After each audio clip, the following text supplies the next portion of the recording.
यानी दिखावा सब करते, ये मनुष्य का स्वभाव है। तो सत्यवती राजा भले ही तपस्या करी पर है तो मनुष्य, तो स्वभाव है। अब वो मणि हर जगह पहन कर जाए, हर जगह, कोई भी सभा में, और जब भी कोई सामने व्यक्ति आए तो उसको बार बार ठीक करे, सीधा करे, उल्टा करे, सीधा करे, उल्टा करे। तो इतनी बार अगर आप किसी चीज को बार बार ठीक करोगे तो सामने वाले की नजर तो पड़ेगी। अब नजर पड़े तो वो थी इतनी सुंदर मणि की कोई भी तारीफ करेगा कि भाई कितनी सुंदर मणि पहनी आपने गले में, प्रशंसा करे तो राजा को बड़ी खुशी होती। अब एक बार वो एक सभा में जाते हैं, वहां पर श्री कृष्ण भी आए हुए थे। देखिए अभी तो भगवान लीला कर रहे हैं, पृथ्वी पर है, और मथुरा और द्वारका के राजा हैं भगवान। तो अब राजाओं का कोई भी सभा होती है तो वहां भगवान भी पहुंचते हैं। तो वहां पर भगवान भी आए। सत्यवती राजा ने वही हरकतें करी वापस, वो बार बार ठीक करे, सीधा करे, उल्टा करे। तो बाकी तो तारीफ कर रहे हैं क्योंकि मनुष्य को इतना नहीं समझता, जो खुद करते हैं वो कोई और भी करे तो इतना फर्क नहीं लगता। पर भगवान तो मनुष्य नहीं है, भगवान को उसकी वो हरकत देखकर हंसी आ गई। अब चलिए हंसी तो हमें भी कई बार आती है किसी और की हरकतों पर हंसना नहीं चाहिए, पर भगवान ने हंस दिया। तो राजा ने देख लिया, राजा को बात अच्छी नहीं लगी, पर वो बात आई गई हो गई। अब कुछ समय बाद राजा के भाई वो मणि पहनकर शिकार खेलने जाते हैं। शिकार खेलने गए, वहां पर एक शेर उनके सामने आता है। शेर ने राजा के भाई को मार दिया। मणि लेकर शेर चले गए। थोड़ी दूर जाते हैं, शेर एक रीछ से मिलते हैं। दोनों के बीच युद्ध होता है। रीछ ने शेर को मार दिया। अब वो रीछ मणि लेकर अपनी गुफा में जाकर उसने अपने बच्चों को खेलने के लिए दे दिए। अब राजा को बात पता चलती है, राजा आए, भाई का शरीर तो मिल गया पर मणि गायब है। अब किसके दिमाग में आएगा कि वो कहाँ दूर गुफा में जाकर वो मणि रखी है। आजू बाजू देखते हैं कहीं पड़ी हो तो नहीं मिलता। वापस अपने राज्य जाते हैं तो कई मित्र इत्यादि मिलने आते हैं।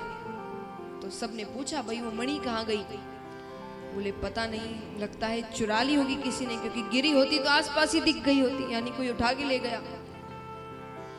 कई ऐसे लोग मित्र आपके होंगे, मित्र नहीं कहूंगी, मित्र के नाम पर होंगे ऐसे आसपास आपके लोग, तो काम कुछ नहीं करेंगे पर दिखाएंगे बड़ा कि उनको चिंता बहुत है आपकी।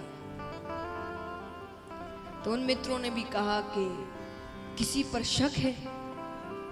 ऐसा नहीं कि वो शक बता दे तो वो उसके पास जाए कि हाँ भाई, नहीं, बस बातें बहुत है। तो किसी पे शक है, किसी ने कोई हरकत करी हो। तो ये सब सोच के राजा के मन में, हरकत किसने करी? हरकत तो एक ही ने करी थी। किसने करी थी? कृष्ण ने। तो उन्होंने कहा कि उसने तो तारीफ भी नहीं की और वो हंस भी रहा था मुझे देखकर। अब भगवान के दुश्मन कम नहीं है। उन्होंने कहा अरे उसी ने चुराई, वो तो है ही चोर। जाओ वृंदावन में सबसे पूछाओ, हर कोई यही कहेगा कि वो चोर है, चोरियां करता था। अब वो राजा जहां भी जाए सबसे एक ही बात कहे कि अरे आपने वो मणि देखी थी ना मेरे गले में? बोले हाँ। बोले वो कृष्ण ने चुरा ली। बात भगवान तक पहुंचती है। भगवान ने कहा चलो, वृंदावन में चोरी करता था तो चोर नाम पड़ा था, यहाँ तो बिना चोरी के इल्जाम लग गया। तो उसको हटाने के लिए भगवान उस जंगल में जाते हैं, पता करते हैं कहाँ उनके भाई का शरीर पड़ा था। तो भगवान ने ध्यान दिया कि उस शरीर के पास से शेर के पैरों के निशान जा रहे हैं। भगवान उसके पीछे पीछे जाते हैं। वो निशान खत्म होते हैं तो रीछ के पैरों के निशान शुरू होते हैं। भगवान उसके पीछे पीछे जाते हैं। वो गुफा तक पहुंच गए भगवान। दूर से ही मणि चमक रही है। अच्छा, वो रीछ और कोई नहीं, जामवंत जी थे। श्री राम के साथ जो थे तो जामवंत जी थे। तो ठाकुर जी आते हैं, जामवंत जी से कहा कि मुझे वो मणि चाहिए, आपको बदले में जो धन इत्यादि चाहिए होगा उसके बदले मैं दे दूंगा। रीछ ने कहा नहीं, ये मणि मेरे बच्चों को अच्छी लग गई है, उनका खिलौना है, मैं उनको दुखी नहीं कर सकता। अरे भगवान कहते वो कोई खेलने की वस्तु नहीं है, वो एक देवता की मणि है।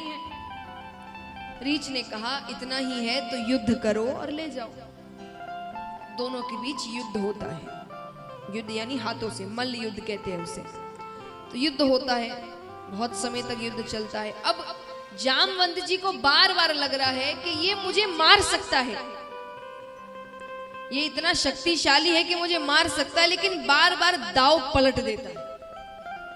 अब देखिए, युद्ध करना तो दोनों को आता है, तो भगवान ऐसा कोई दाव खेलते थे कि थोड़ा सा भगवान ने हाथ इधर उधर किया कि उसकी मृत्यु हो जाएगी, पर भगवान जानबूझ के कभी हाथ ऐसा करते कि उनका हाथ फिसल गया।